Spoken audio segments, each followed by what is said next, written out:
हाय everyone, welcome और welcome back to my channel social Shastra. Today हम लोग पढ़ेंगे रिसर्च डिज़ाइन क्या होता है, कौन कौन सी टेक्निक्स है रिसर्च डिज़ाइन की, उसके क्या मेरिट्स डीमेरिट्स हैं। एग्जाम्स में सबसे ज़्यादा जो टॉपिक इंपॉर्टेंट है वो है आपका रिसर्च डिज़ाइन से क्वेश्चन पूछे जाते हैं। तो आप स्टार्ट करते हैं। Let me tell you brief about myself. My name is Bharti. I have completed BA in English Honors, Masters in Sociology, B.Ed, UGC NET. I have qualified twice, JRF and CTET. So now let's begin.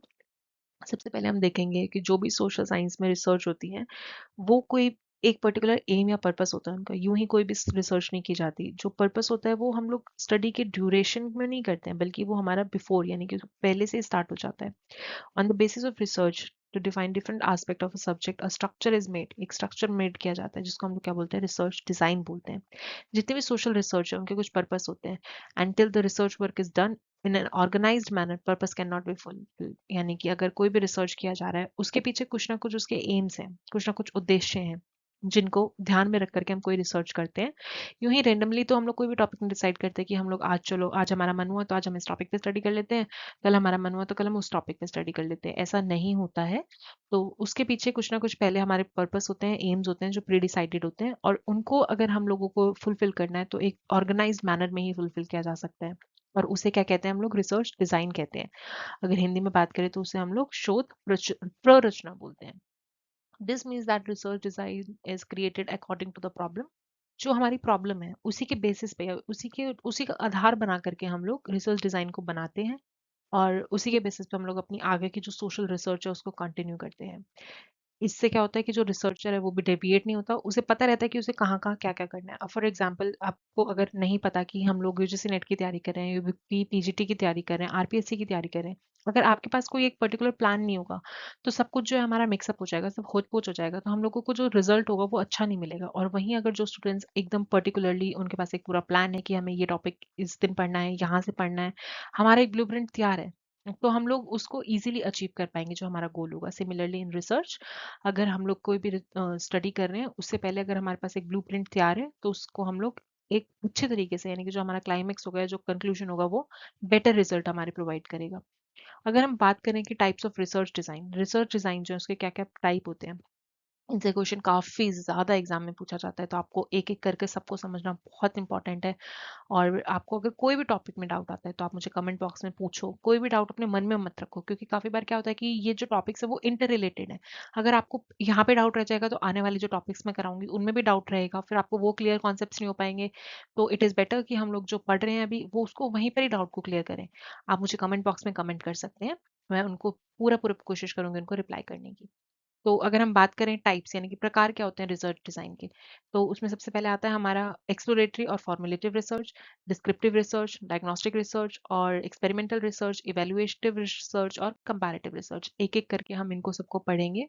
तो सबसे पहला हमारा है exploratory और formulative research. आपको ये चीज ध्यान रखनी है कि किस रिसर्च को, कुछ जो भी उनके नाम है वो सब ध्यान रखना है, क्योंकि काफी बार आपसे क्या होता है कि आप एक्सप्लोरेटरी पढ़ लेते हो लेकिन आपको ये नहीं पता कि एक्सप्लोरेटरी को फॉर्मुलेटिव भी बोला जाता है। तो फॉर्मुलेटिव देकर के एग्जाम में पूछा जाएगा, फिर आप कंफ्यूज हो जाते हो। तो इसलिए इट इज वेरी इंपॉर्टेंट कि किस टॉपिक को किस और नाम से बोला जाता है वो ध्यान में रखा जाए। तो यहाँ पे एक्सप्लोरेटरी रिसर्च की अगर हम बात करें तो स्कॉलर जो होता है वो ट्राई करता है to find out the reason behind any social event, so that he can get the principle and applied knowledge about the subject. To study this the type of research which is done is called exploratory और formulative research. जो शोधकर्ता होता है अगर वो कोई भी सामाजिक घटना है उसके पीछे जो कारण है, जो रीजंस है, उनको ढूंढ के निकालना चाहता है, ताकि जो समस्या है उसको हम लोग सैद्धांतिक या फिर व्यवहारिक रूप से अगर उसको हम लोग सॉल्व करना चाहें, तो उसके पक्ष में जब संबंध में जो ज्ञान हम लोग प्राप्त कर सकते हैं उस पे जब अध्ययन किया जाता है, फिर उस पे जब स्टडी की जाती है, तो ऐसे शोध को, ऐसी रिसर्च को हम लोग क्या बोलते हैं, हमारी एक्सप्लोरेटरी या फॉर्मुलेटिव रिसर्च। हिंदी में अगर हम बताएं तो हिंदी में बोलते हैं अन्वेषणात्मक रिसर्च या फिर निरूपणात्मक शोध। I hope this is clear. The objective of this type of research is to get primary information to form a hypothesis and to format the studies.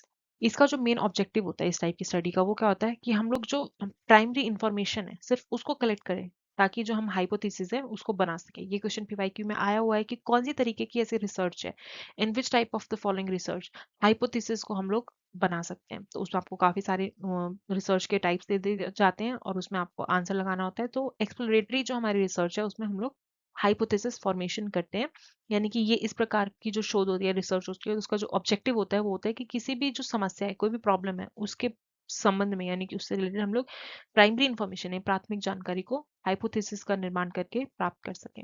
I hope this is clear to everyone. Next आती है हमारी descriptive research.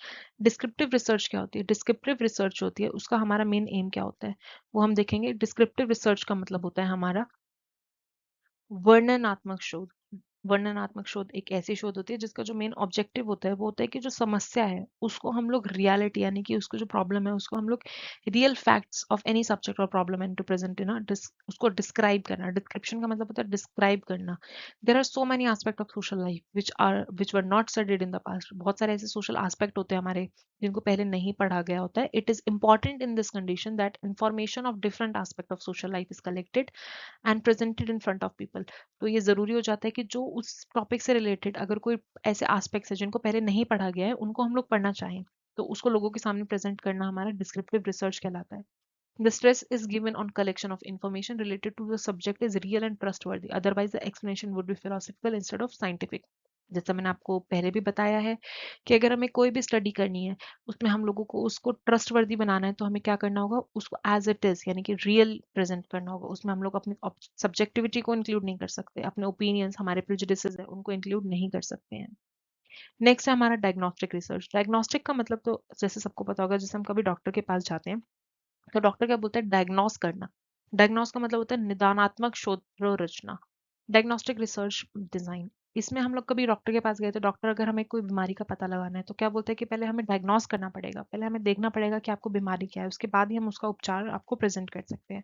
Similarly the aim of research is to get knowledge and increase it. It also may have the aim to find out the reason of a problem and to present its solution. तो हमें पहले इस वाली type की जो हमारी research होती है उसमें क्या होता है कि हमें पहले रीजन पता लगाना होता है कि जो प्रॉब्लम है उसके कारण क्या है, उसके बाद हम उसका सॉल्यूशन प्रोवाइड करते हैं।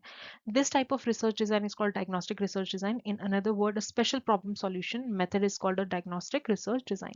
जैसे आपको एक और एग्जांपल के थ्रू अगर मैं समझाऊं, फॉर एग्जांपल कोई बच्चा है स्कूल में, उसके मार्क्स कम आ रहे हैं तो टीचर डायरेक्टली तो उसको नहीं बताएगा कि उसके मार्क्स क्यों कम आ रहे हैं, तो उसको उसका बैकग्राउंड देखना पड़ेगा, पहले उसके जो रीजन है, उसके जो प्रॉब्लम का जो रीजन है वो जानना पड़ेगा, उसके बाद ही वो उसको सॉल्यूशन प्रोवाइड करवा सकते हैं। I hope this is clear to everyone. Next हमारा है एक्सपेरिमेंटल रिसर्च। अगर हम एक्सपेरिमेंटल रिसर्च की बात करें तो एक्सपेरिमेंटल रिसर्च का मतलब होता है परीक्षणात्मक रिसर्च। परीक्षणात्मक रिसर्च का मतलब क्या हुआ? एक्सपेरिमेंटल रिसर्च को हम लोग देखें तो experimental research is also known as the explanatory research. ये ध्यान रखना है आपको, जो एक्सपेरिमेंटल रिसर्च है उसको हम लोग एक्सप्लेनेटरी रिसर्च भी बोलते हैं। According to Chapin in sociological research, जो हाइपोथेसिस होती है for experimental design include the control of state through inspection of human relations. मतलब कि समाजशास्त्र जो रिसर्च है उसमें जो हमारी एक्सपेरिमेंटल रिसर्च है उसकी जो अवधारणा है वो नियंत्रण के दशाओं के अंतर्गत अवलोकन द्वारा यानी कि ऑब्जर्वेशन के थ्रू मानवीय जो संबंध है उनका अध्ययन की ओर संकेत करती है। इसमें हम लोग देखते हैं कि जो सामाजिक घटनाएं होती हैं उनके कुछ वेरिएबल्स होते हैं उनको कंट्रोल किया जाता है, और जो बाकी जो वेरिएबल्स होते हैं उनको हम लोग देखते हैं कि क्या इफेक्ट पड़ेगा। इसमें कॉज एंड इफेक्ट देखते हैं हम लोग सिचुएशंस का। अगर आपको क्वेश्चंस में ऐसे दे दिया जाएगी, कुछ हमारी एक कॉज दे दिया जाएगा कि फिर उसके बाद पूछा जाएगा इसका क्या इफेक्ट पड़ रहा है सिचुएशन पे, तो कौन सी रिसर्च यूज होगी, तो हम लोग उसका आंसर क्या लगाएंगे, एक्सप्लानेटरी या फिर experimental research. I hope this is clear. Next is हमारी इवेल्युएशन रिसर्च। इवेल्युएशन रिसर्च का मतलब क्या होता है? इवेल्युएशन रिसर्च का मतलब होता है मूल्यांकनात्मक शोध, यानी कि evaluation research in the real world is one such discovery that helps to evaluate how successful have one on the program been that have been made for betterment of the people belonging to special groups. For example, आपको इसमें questions ऐसे आते हैं कि कोई एक programme दे दिया आपको, फिर पूछेंगे कि इसका इफेक्ट हमें देखने को क्या मिलेगा सोसाइटी में। तो उसमें हमें क्या करना है, उसको इवेल्युएट करना है, उसको मूल्यांकन करना है, कौन सी तरीके की रिसर्च यूज होगी, तो हमारी इवेल्युएशन रिसर्च जो है उसको यूज किया जाएगा ताकि हम उसकी इफेक्टिवनेस को, उस पर्टिकुलर प्रोग्राम की इफेक्टिवनेस को देख सकें। नेक्स्ट क्वेश्चन है कंपैरेटिव। हमारी कंपैरेटिव मेथड क्या है? कंपैरेटिव तो जैसे नाम से ही पता चल रहा है कि किसी दो चीजों के बीच में कंपेयर करना। इसको तुर्खिम ने, वेबर ने अपनी स्टडी में बहुत यूज किया है। और कंपैरेटिव मेथड क्या होता है कि same group and the incident of the same nature occurring in that group are mutually compared and the similarity and dissimilarity between the two is studied. कि कोई भी हमारे एक ग्रुप के अंदर कुछ सिमिलैरिटीज हैं कुछ डिसिमिलैरिटीज हैं, उनको अगर हम पढ़ रहे हैं तो उसको हम लोग क्या बोलेंगे, कंपेयर कर रहे हैं हम लोग। Incidents occurring in a particular society at various time periods. अगर फॉर एग्जांपल आज कुछ सोसाइटी में इंसिडेंट हुआ, सेम इंसिडेंट अगर कुछ साल पहले भी हुआ है या किसी और सोसाइटी में हुआ है, अगर हम उन दो सोसाइटी के इंसिडेंट्स को अगर हम पढ़ना चाहें तो हम लोग कौन सी टेक्निक को यूज करेंगे? Comparative method. जैसे कि फॉर एग्जाम्पल वेबर ने जब प्रोटेस्टेंटिज्म और कैथोलिक्स की स्टडी की थी, तो उन्होंने देखा था कि प्रोटेस्टेंटिज्म और कैथोलिक्स जो उनके बीच में क्या क्या सिमिलैरिटीज हैं, क्या क्या डिफरेंसेस हैं। तो उन्होंने एक कॉन्सेप्ट के बेसिस पे हमें सिमिलैरिटीज और डिसिमिलैरिटीज दी थी। सिमिलरली अगर हम सुसाइड की बात करें, जो कि कॉन्सेप्ट हमारा दरखाइम का है, दरखाइम ने भी क्या किया था कि अलग अलग सोसाइटीज में स्टडी की थी, लेकिन कॉन्सेप्ट जो था क्या था, उनका सेम कॉन्सेप्ट था। तो सिमिलरली अगर हम सेम कॉन्सेप्ट की अलग अलग सोसाइटी में अलग अलग टाइम पीरियड पे स्टडी कर रहे हैं, उसकी सिमिलैरिटी और डिसिमिलैरिटी की अगर हम बात कर रहे हैं, तो कौन सा मेथड यूज होगा? Comparative method. I hope this is clear to everyone. अगर इसके बाद आपको कोई भी डाउट है इन सब टॉपिक्स में, मैंने आपको बहुत ब्रीफ और इजी लैंग्वेज में समझाने की कोशिश की है। इसके बाद अगर आप पीवाईक्यूज भी लगाएंगे तो आपकी इजीली लग जाएंगे, क्योंकि मैं जब रिसर्च मेथोडोलॉजी कंप्लीट हो जाएगा हमारा, तो रिसर्च में जो क्वेश्चंस पूछे गए हैं वो भी आप लोगों के लिए लेकर के आऊंगी। So if you like the video, please hit the bell icon and subscribe to my channel. Take care of your self. Thank you.